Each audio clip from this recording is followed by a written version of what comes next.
Mr. Mark Emery. Hey, how y'all doing? Yeah, down in Louisville. You know where Louisville is even? Louisville, Kentucky. My good friend Gatewood Galbraith is from Kentucky, and I believe he has a law office in Louisville. Well, yes. Lexington, actually. Right. Gatewood's been on the show a number of times, in fact. And a fine southern gentleman, we think of him. Good. I'm glad to hear that. Unfortunately, Gatewood, actually, he's been doing well in the... And a book called Grow Your Own Stone. And I would carry them around with me, and I would sell them to people on the street and in stores. And eventually, after 5 months of doing that, I was selling 2,000 High Times magazine a month in Canada.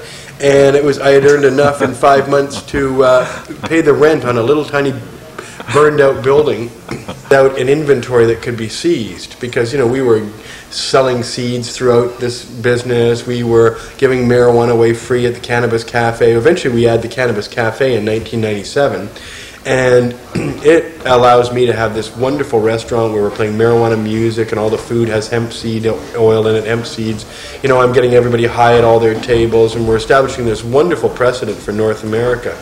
And it went to New Zealand, and yeah, I heard they had a report at the National Normal. And we're paying for we're the largest contributors to the Supreme Court case. There's a Supreme Court hearing at the end of this year in Canada that will clearly debate whether marijuana should be legal or not. That's its actual premise. Should the state have the right to criminalize behavior that the courts have already ruled is not harmful? The courts in Canada have ruled marijuana smoking is not harmful. And so the Supreme Court is listening to an argument that says, well, can the government make something illegal that's not harmful?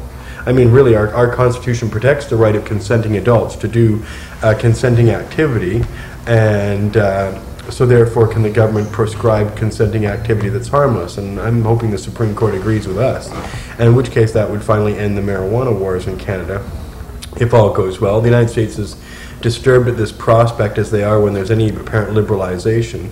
But so we're the leading contributors to that, and most everything you see for example, when the medical marijuana clubs get raided or have to go to court, we pay for their legal offenses. The Vicks in Victoria, we gave them. To what happened in the Netherlands about 20 years ago when they finally decided that they weren't, 25 years ago when they decided they didn't like arresting people for cannabis possession, and then as they started tolerating coffee shops, some people got busted in the early days of the coffee shops, but they were reopened immediately. And this is a matter of pushing the envelope. And so now the same thing is happening in the UK, and I think it's spreading really through Europe. And we will see, I think, coffee shops operating in Vancouver in all probability next year, if not this year. That is to say, places not only tolerating smoking as they do now, but actually having a house dealer or something like that. And actually, there are a few places around here that have house dealers. I just can't tell you where they are. And it's basically the U.S. policies. DA land? DEA land. Oh, DEA land. Yeah. But in America, the control of the drug war is in the hands of three people who two of them are wave of arrests. And it's, for most people, even prohibitionists, hardcore prohibitionists, will consider arrest and imprisonment to be a cost of prohibition. They will be in fact, they're very reluctant to admit it. Nobody's arrested for marijuana use. There's nobody in jail for marijuana use. That's a party line. So they will deny it. Bennett revels in it. Bennett talks about the fact that they have to make consequences because for the most marijuana users aren't harmed by marijuana use, so we will harm them. And this is, why Peter called him evil. In favor of the legalization of marijuana. Normal has been in favor of the legalization of marijuana from day one.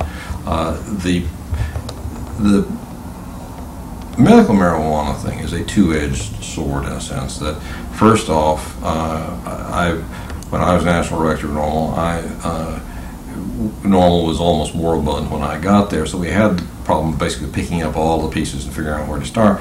And we had really no choice but to become involved in the medical issue because I really could not tell people who had severe medical problems that sorry, we're not interested in the medical issue at all. Member, Assembly of God ministry member, and his dad was a minister of the Assembly of God. Now it should be pointed out this is the same group that brought us Jim and Tammy Faye Baker, Jimmy Swaggart, Elvis, and James Watts, who was the Minister of the Interior under Ronald Reagan.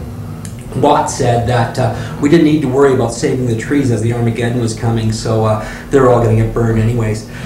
Now, oil. So we kind of think of him as the Crisco corporate messiah, you know.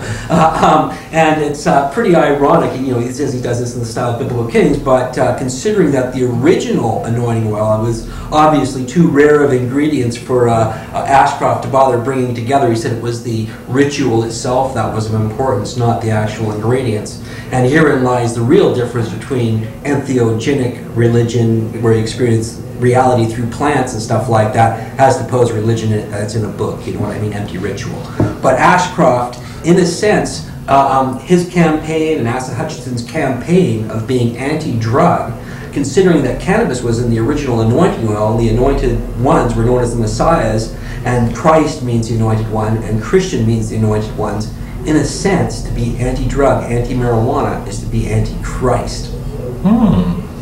DEA agents setting up offices in Vancouver and working with the RCMP to bust Vancouver marijuana growers and marijuana traders and smugglers, and this is all very bad. British Columbians and Canadians don't want American police in our country. We want our country to be governed by Canadians, not by this American influence. And America really exports this drug war all around the world, and Canada is just one more client nation that's, you know, the victim of American oppression. What happens in Vancouver is very different than other parts of Canada. If you're in Toronto and you get busted for growing or for possession, you're more likely to get charged and go to jail than you are in Vancouver. So it really varies across the country. And it's partly because we do have great pot, and also partly because we have so much pot per capita. I mean, although, you know, places in the States might grow more pot than BC, we grow so much per person that we can afford to export our marijuana down to the States, which gives BC Bud an international reputation, especially in the States. But actually, Mark of the beast, right there. There it is.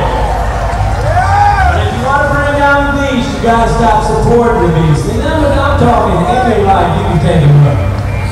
I mean, Tide, you know, McDonald's, Texas. Good man, good man.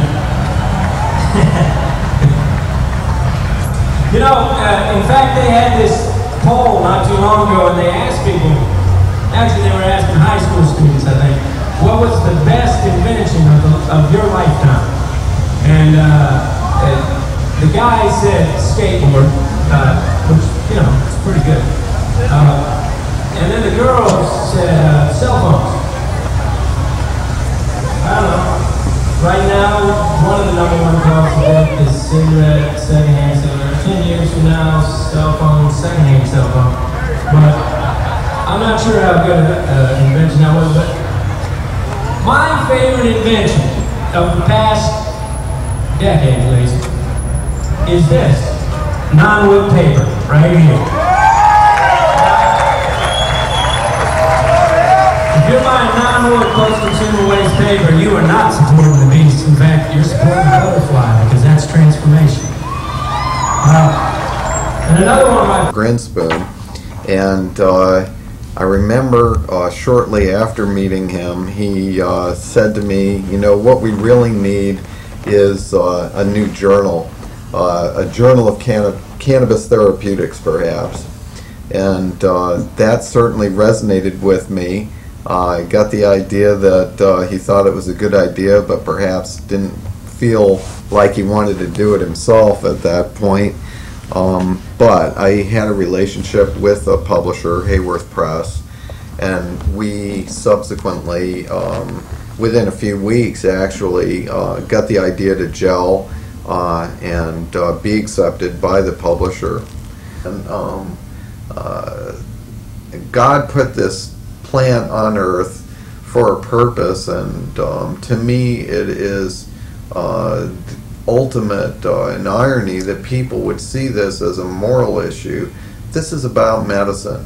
This is about people suffering and seeking relief, and certainly this plant provides a medicine that is the answer for a lot of clinical problems.